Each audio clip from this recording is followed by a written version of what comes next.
Magandang gabi sa ating lahat. Update muna tayo sa lagay na ating panahon ngayong araw ng linggo, July 14, 2024. Sa kasalukuyan nga ay southwest monsoon pa rin o habagat yung nakakaapekto sa may kanlurang bahagi ng Southern Luzon, Visayas at Mindanao. Kaya asahan nga natin maulap na papawirin at mga kalat-kalat na pagulan, pagkidlat pagkulog sa may Occidental Mindoro, sa may Palawan, sa may Western Visayas, Central Visayas at Mindanao area. Kaya yung ating mga kababayan na inuulan ng mga nakarang araw pa ay pinag-iingat nga natin sa mga banta ng pagbaha o pagguho ng lupa. Para naman sa lagay ng panahon sa may Metro Manila at nalalabing bahagi ng bansa, asahan na natin yung partly cloudy to cloudy skies condition.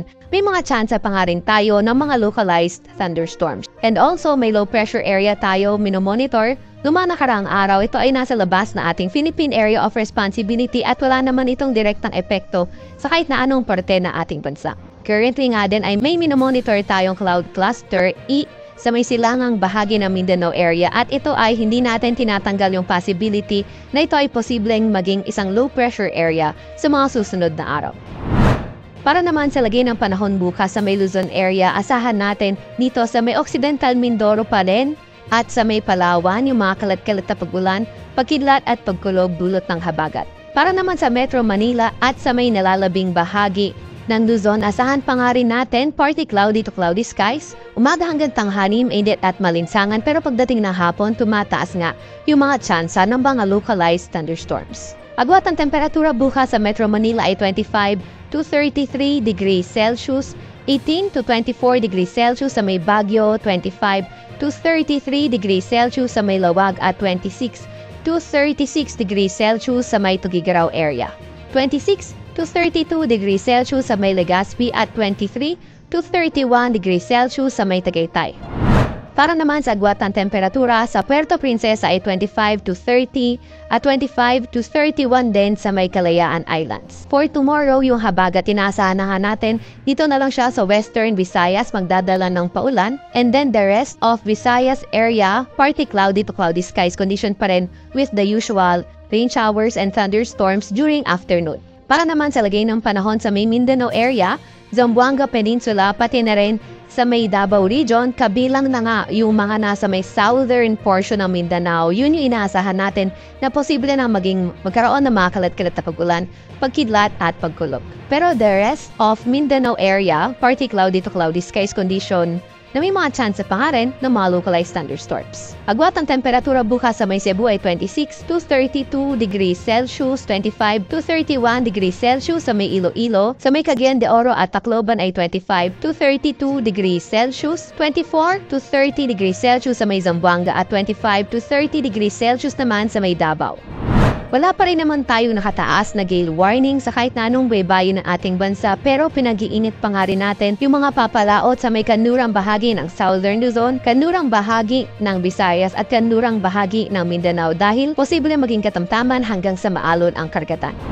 Para sa 3-day weather outlook na mga pangunahing syudad natin, simulan natin sa may Luzon. Sa Metro Manila, Tuesday until Wednesday, patuloy pa nga rin yung fair weather conditions na may mga thunderstorm during afternoon. Pero pagdating ng Thursday, posible na nga yung mga maulap na papawirin at mga kalat-kalat na pagulan, pagkidlat at pagkulog. Sa may Baguio naman, Tuesday until Thursday, magpapatuloy yung fair weather conditions with the usual thunderstorms during afternoon. Sa may Legazpi naman, Tuesday until Thursday, posible nga yung trough o hindi kaya yung low pressure area mismo ang magdadala ng mga paulan dito sa may Legazpi Tuesday until Thursday. Sa Metro Manila, sa may Tuesday until Thursday, pinakamataas sa temperatura ay 33 degrees Celsius. Sa may Baguio naman, posible umabot ng 25 degrees Celsius ang maximum temperature at sa may Legazpi City ay 25 to 32 degrees Celsius yung magiging agwat ng temperatura. Para naman sa mga pangunahing syudad sa may Visayas area, sa Metro Cebu, Tuesday, Wednesday, Thursday, posible na yung pagiging maulan ng buong araw at yung pinakamataas sa temperatura ay 31 degrees Celsius. Sa Iloilo City naman, pagdating ng Tuesday, asahan natin partly cloudy to cloudy skies na, pero pagdating ng Wednesday and Thursday, yung habagat, posible na nga magdala mga kalat-kalat na mga pagulan, pagkidlat at pagkulog. 32 degrees Celsius, pinakamataas sa temperatura sa Iloilo City at sa may Tacloban City naman, Tuesday until Thursday, posible kundi yung trough, yung LPA mismo, posible magdala magdala ng mga kalat-kalat na pagulan, pagkidlat, pagkulog, Tuesday until Thursday sa may Tacloban. 31 degrees Celsius, pinakamataas sa temperatura sa may Tacloban. Para naman sa may Mindanao area, sa may Metro Davao pagdating ng Tuesday, posible na nga kalat-kalat na mga pagulan, pagkidlat, pagkulog, pero pagbuti ng panahon mapapansin natin by Wednesday until Thursday. 32 degrees Celsius, pinakamataas sa temperatura sa may Metro Davao in the next 3 days. Cagayan de Oro, Tuesday until Thursday, posible nga yung mga kalat-kalat na pagulan, pagkidlat at pagkulog. Pinakamataas sa temperatura ay 31 degrees Celsius. So Tuesday naman sa may Zamboanga City, fair weather conditions kung saan may mga thunderstorms during afternoon, pero Wednesday until Thursday, yung ating southwest monsoon o habagat, posible na magdala ng mga kalat-kalat na pagulan, pagkidlat at pagkulog sa may bandang Zamboanga. 32 degrees Celsius ang pinakamataas sa temperatura sa may Zamboanga City.